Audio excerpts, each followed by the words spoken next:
To have a director that is so keen and into all aspects of the film, it's not just the story, all of the props, he wanted to be as real as possible. One of the great things you learn through doing these films for Marvel, you know, first time around it was, you know, how they're going to move in it, and now you realise that you've learned a lot about that language.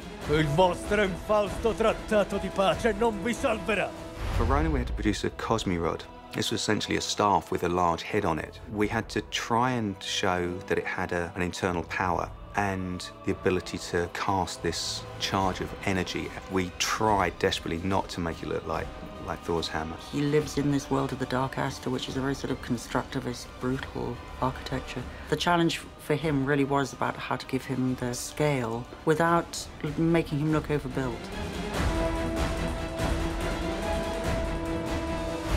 Nebula was a little bit more difficult. She starts off with a pair of electronic staffs which are quite short, which she then flicks out, and then she clips them together to fight like a quarterstaff. That was, again, quite an interesting piece, because trying to work with stunts on what they needed is trying to make something beautiful, elegant, and practical. Karen really went for it, and she's great to dress as well. You know, what I tried to do subtly is to give a world of the Dark Aster so that Ronan and Karath and Nebula and Gamora, they feel like they belong together, but they can be individual. Come ti chiami? Mi chiamo Peter Quill, ok? Ciccio, calmati. Muoviti! Perché? Ronan forse vuole interrogarti. Karath, he has it's like a steampunk shotgun. You almost want something that's quite crude, like a pump-action shotgun. Djimon being cast as Karath, he's got such an extraordinary body. You could put a bin bag on him and he would look beautiful. How you make him look menacing, you know, that's a different thing. We had to create a bazooka for the Zakharin, which fires a charge of energy. These were based on something that was quite an organic structure, so the weapon grew its own armor, so as opposed to being something that's made of Kevlar or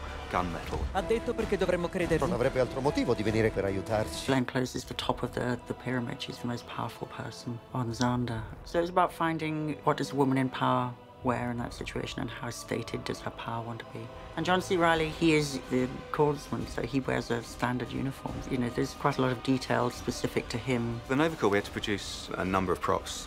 We had to produce weaponized armbands, so we had to create these double-barreled wrist weapons. Le guardie hanno delle fascette che permettono le entrate e le uscite. Me ne serve una. The kiln, which was the dirty prison, was very much a grungy, toxic land. The kiln guards were really based on the Nova Corps, but almost left to a society that would be almost forgotten. So anything we produced, like machine guns, weren't beautiful and clean and shiny. There have been times when James felt a little bit let down, that, you know, that something doesn't function as it suggested, but we are sometimes defying gravity. I think everybody has had great fun. It's been hard work, but actually it's been a really happy, really great film.